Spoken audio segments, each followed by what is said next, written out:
नमस्कार साथियों। आखिरकार लंबे इंतजार के बाद उत्तर प्रदेश लोक सेवा आयोग ने असिस्टेंट प्रोफेसर का जो नोटिफिकेशन है वो रिलीज कर दिया है।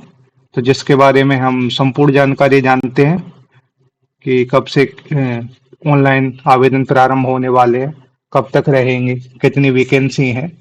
समस्त बिंदुओं पे हम विस्तार से चर्चा करेंगे और पूरे नोटिफिकेशन को देखेंगे बारी बारी से कि एग्जाम की प्रोसेस क्या रहेगी, कितने एग्जाम होंगे, बाकी सारी चीजें देख लेंगे और किस विषय में कितने पद आए हुए हैं उन पे विस्तार से जान लेते हैं।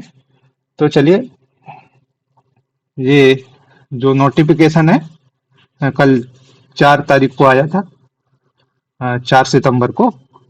और इसमें जो आवेदन प्रारंभ करने की जो तिथि है वो आप देख लीजिए, ये दिया है 4/9/2025। और जो अंतिम तिथि है ऑनलाइन परीक्षा शुल्क बैंक में जमा करने या ऑनलाइन आवेदन स्वीकार करने की जो अंतिम तिथि है वो 6/10/2025 है। मतलब ये 6 अक्टूबर तक चलेंगे। ऑनलाइन आवेदन में सुधार या संशोधन और शुल्क समाधान की जो अंतिम तिथि है वो 13/10 है, 13 अक्टूबर तक है ये। तो इसमें जो आवेदन की जो ऑनलाइन प्रोसेस है उसके बारे में कुछ इंस्ट्रक्शन दिए हुए हैं कि जब आप ऑनलाइन आवेदन करते हैं तो उससे पहले कुछ चीजें ध्यान रखना है। जैसे ऑनलाइन आवेदन करने से पूर्व अभ्यर्थी को ओटीआर पंजीकरण कर ओटीआर नंबर प्राप्त करना अनिवार्य है। तो जो भी असिस्टेंट प्रोफेसर जो उत्तर प्रदेश में अप्लाई करना चाहता है तो उनको सबसे पहले एक वन टाइम रजिस्ट्रेशन होता है, ओटीआर बोलते हैं जिसको। तो वो करा लेना पड़े करा लेना कराना पड़ेगा।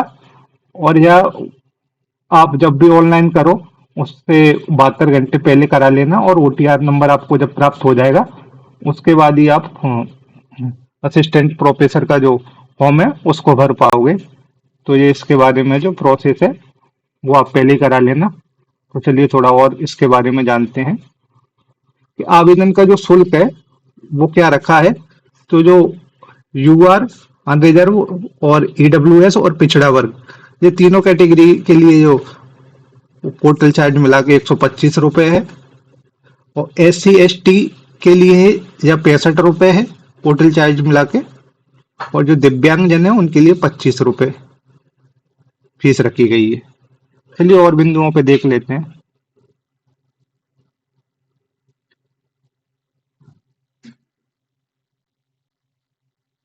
जिसमें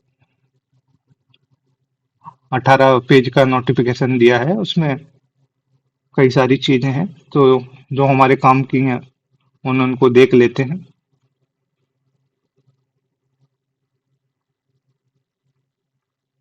जैसे दोस्तों, जो एग्जाम की जो प्रोसेस है उसके बारे में ये दिया हुआ है। परसिस्ट जो 2 दिया है उसमें दे रखा है कि जो असिस्टेंट जो प्रोफेसर का जो एग्जाम है उसमें सबसे पहले जो प्रारंभिक परीक्षा रहेगी, जो एक वस्तुनिष्ठ प्रश्न पूछे जाएंगे जिनमें एक ही पेपर रहेगा, और प्रश्नों की जो संख्या है 120 रखी है।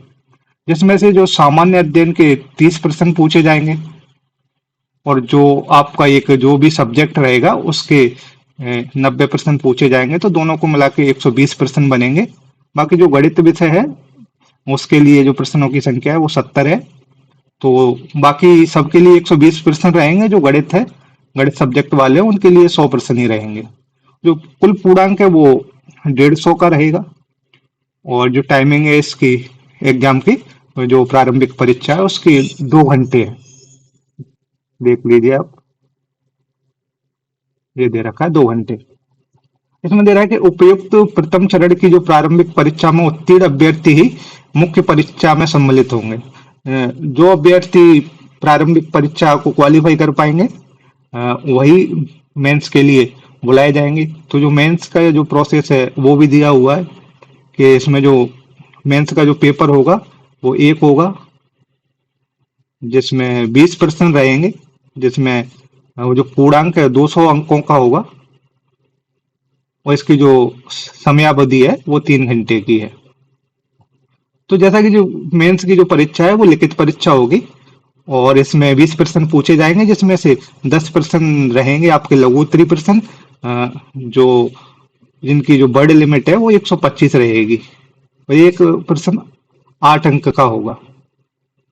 बाकी जो 10 प्रश्न रहेंगे वो दीर्घ उत्तरीय प्रश्न रहेंगे, और जिनमें जो शब्द सीमा है वो 200 रखी है, और जिनका जो एक प्रश्न का जो अंक रहेगा वो 12 रहेगा। तो इस प्रकार 10 प्रश्न 80 के, और 80 अंक के, और जो 10 प्रश्न है 120 के, तो ऐसे टोटल 200 हो जाएगा। ये 3 घंटे का समय रहेगा लिखित परीक्षा के लिए। और जो भी अभ्यर्थी जो लिखित परीक्षा है उसमें जाएंगे, उनका फिर इंटरव्यू कॉल आएगा, और जो इंटरव्यू है वो 25 अंक का होगा। तो जो सिलेक्शन की प्रोसेस है उसमें अ, जो प्रारंभिक परीक्षा है वो सिर्फ क्वालिफाइंग है, उसके अंक नहीं जोड़े जाएंगे सिलेक्शन में। बाकी जो मुख्य परीक्षा है और जो इंटरव्यू है, जो दोनों के अंकों को मिला के ही सिलेक्शन की सूची निर्धारित की जाएगी। बाकी जो सामान्य अध्ययन का जो पेपर है, जिसमें 30 प्रश्न आएंगे सभी के लिए, उसका जो सिलेबस दे रखा है उसमें क्या क्या रहने वाला है। तो इसमें एक सामान्य विज्ञान पूछा जाएगा, राष्ट्रीय अंतर्राष्ट्रीय महत्व की जो समसामयिक घटना है, करेंट, वो पूछा जाएगा। भारत का इतिहास पूछा जाएगा, और भारतीय राज्य व्यवस्था अर्थव्यवस्था के कुछ क्वेश्चन पूछे जाएंगे। भूगोल भारत का और विश्व का, तो जियोग्राफी भी पूछी जाएगी। मानसिक योग्यता और सांख्यिकी, आंकड़ों का विश्लेषण, इसमें रीजनिंग के भी कुछ सवाल रहेंगे। और अभ्यर्थियों से उपयुक्त विषयों की सामान्य जानकारी और विशेषता उत्तर प्रदेश के परिप्रेक्ष्य में अपेक्षित, मतलब कुछ प्रश्न उत्तर प्रदेश सामान्य ज्ञान से संबंधित रहेंगे। तो जो सभी को, जो 30 प्रश्न सभी के लिए सामान्य है, उसका जो सिलेबस दे रखा है। बाकी जो सब्जेक्ट वाइज जो सिलेबस दे रखा है वो सब सब्जेक्ट के लिए इसमें दे रखा है अलग अलग से। तो उसको हम बाद में जानेंगे, पहले वैकेंसी देख लेते हैं कितनी है।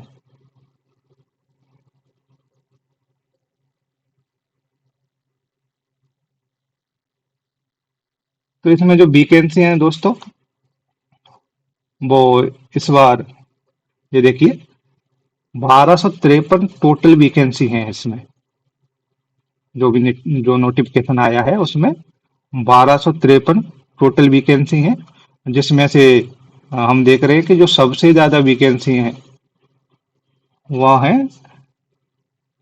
92।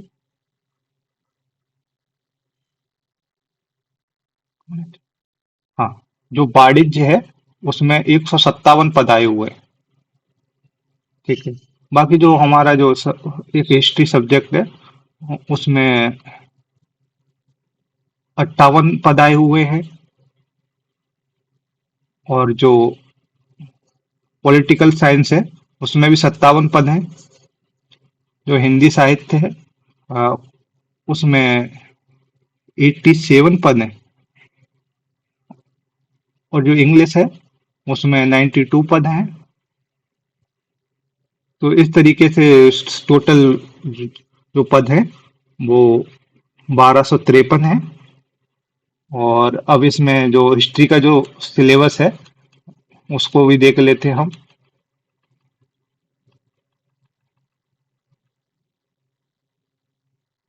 सारे सब्जेक्ट का सिलेबस भी नोटिफिकेशन में मेंशन करके रखा है।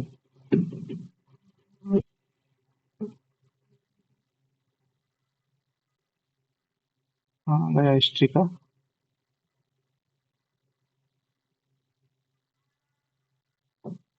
एक मिनट।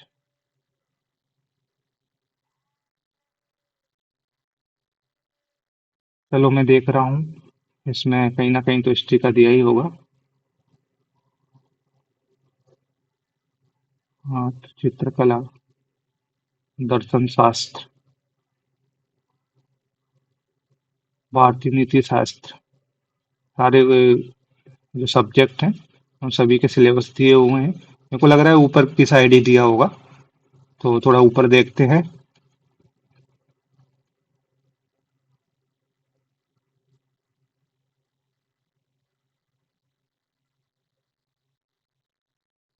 समाज शास्त्र का दिया है, राजनीतिक विज्ञान पॉलिटिकल साइंस का ये दिया है।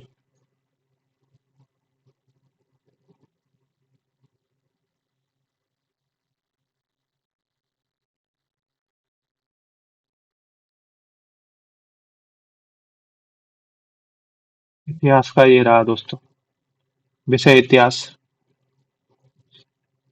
9 नंबर पे दिया है, आप देख सकते हैं। इसमें जो 10 यूनिट दी हैं इतिहास की, जो सिलेबस है उसकी, तो उसमें स्रोत संबंधी, पुरातत्वीय, पुरालेख, मुद्रा शास्त्र की जो जानकारी है।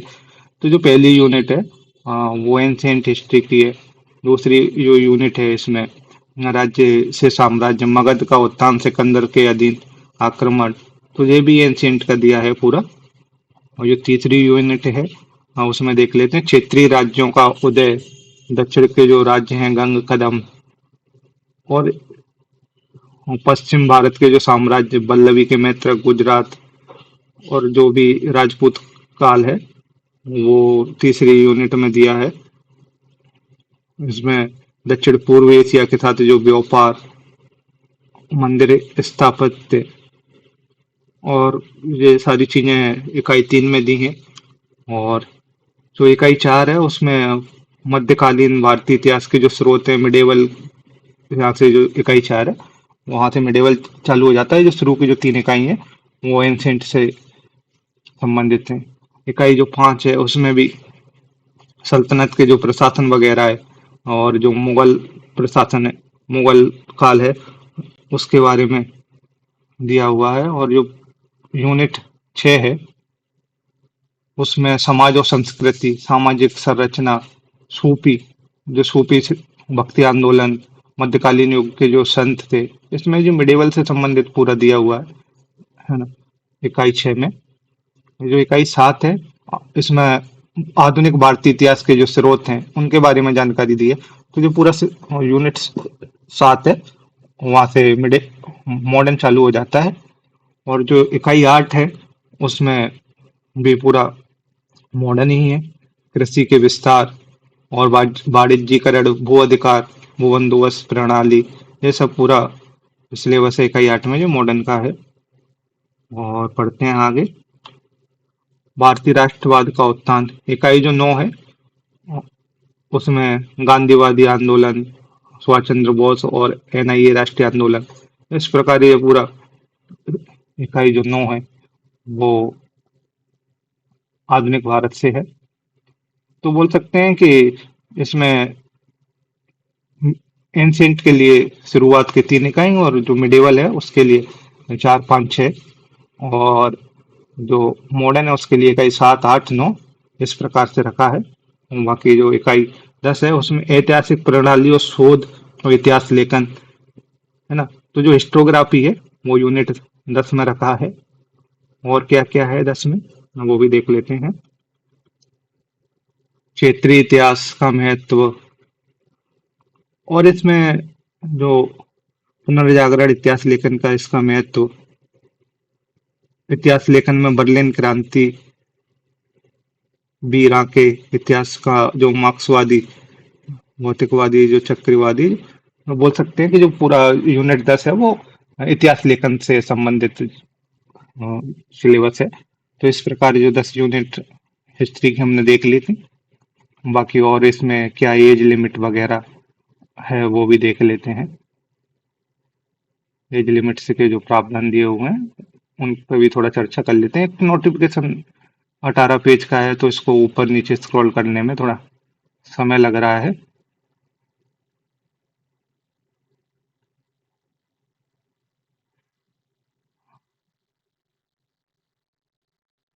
हाँ, ये आयु सीमा से संबंधित जो प्रावधान है वो ये दिए हुए हैं।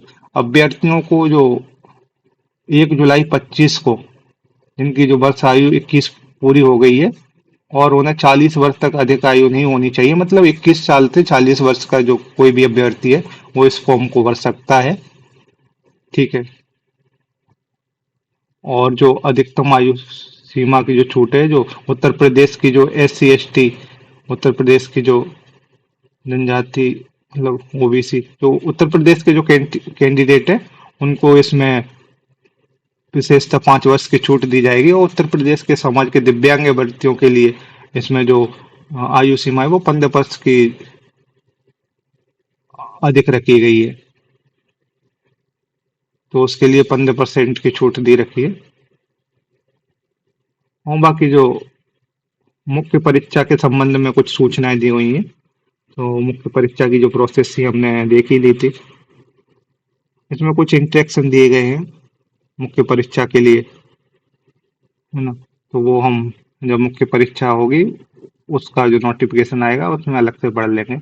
अभी से उनको जानने की जरूरत नहीं है इतना।